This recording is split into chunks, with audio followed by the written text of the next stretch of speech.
Nggak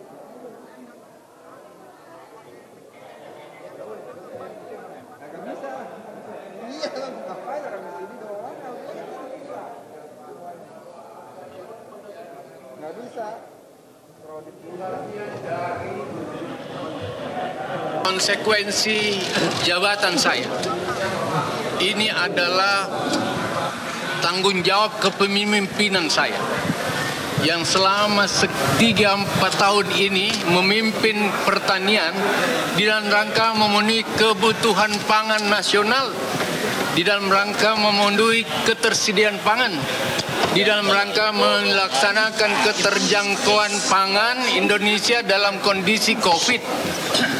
Oleh karena itu, mungkin saya sebagai manusia biasa, ini resiko leadership. Ini resiko dari jabatan, dari sebuah diskresi dan kebijakan yang saya ambil. Saya akan pertanggungjawabkan itu, adik-adikku teman pers. Saya akan pertanggungjawabkan ini dan saya akan hadapi ini dengan sebaik-baiknya. Izinkan saya menyampaikan terima kasih saya pada Jokowi Widodo sebagai presiden yang menunjuk saya sebagai menteri mengambil kebijakan-kebijakan dan pada saat itu harga pun dapat dikendalikan seluruh Indonesia. Saya sampaikan terima kasih Pak Jokowi memberi saya kesempatan sebagai menteri.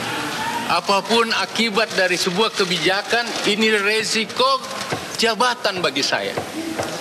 Saya mendapatkan hukuman 10 tahun ditambah dengan 2 tahun, bukan persoalan yang sedikit. Tetapi saya merasa bangga pada saat saya menjadi menteri, 71 penghargaan nasional diantaranya diterima oleh Presiden, penghargaan PBB melalui International Rice Research Institute, IRI, dan 71 lainnya. Yang kedua ingin saya sampaikan, selama ini saya tidak terlalu asik di lapangan, saya tidak mengontrol hal-hal yang kecil. Mungkin itu bagian dari kesalahan saya. Tapi APIP menurut undang-undang yang selalu menjadi payung bagi pejabat untuk melindungi pejabat itu belum dilakukan. Undang-Undang nomor 30 2014. Aku tidak pernah mendapat temuan APIP. Tapi udahlah seperti itu, saya akan pertimbangkan dalam proses-proses hukum yang lain.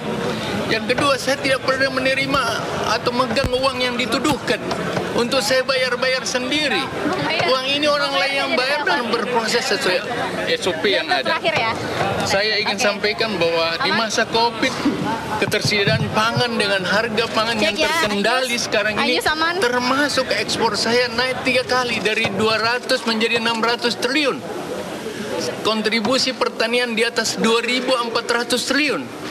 Dan saya bersoal dengan 44 miliar dan saya tidak pernah pegang sama sekali. Dan inilah resiko jabatan yang saya maksudkan. Kementan penyumbang terbesar.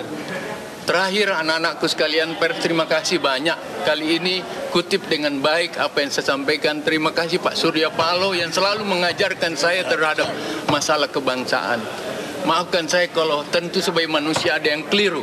Tetapi Surya Paloh sangat konsisten dengan partai untuk mengatakan bela rakyat, bela bangsa.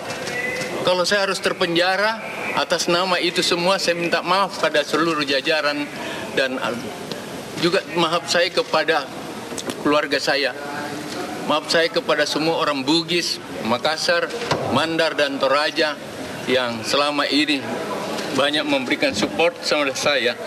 Saya ingatkan, ini bukan proyek, ini bukan rekomendasi dan izin-izin impor yang ratusan triliun.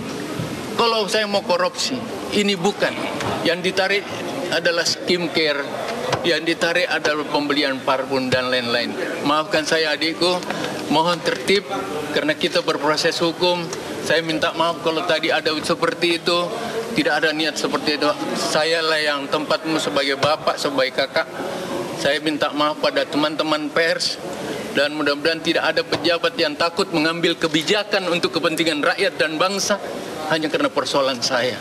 Mungkin saya salah. Tapi semua demi bangsa, demi negara, demi kepentingan rakyat. Kamu adili saya di saat Indonesia normal. Kau tidak melihat bagaimana Indonesia pada saat kondisi kerawanan pangan yang ada. Terima kasih anakku semua. Doakan saya tetap kuat dan tabah. Allahu Akbar. Akbar. Allah. Semangat komandan. Semangat komandan. Pak, bareng aja Pak. Terima kasih Pak. Terima kasih Pak.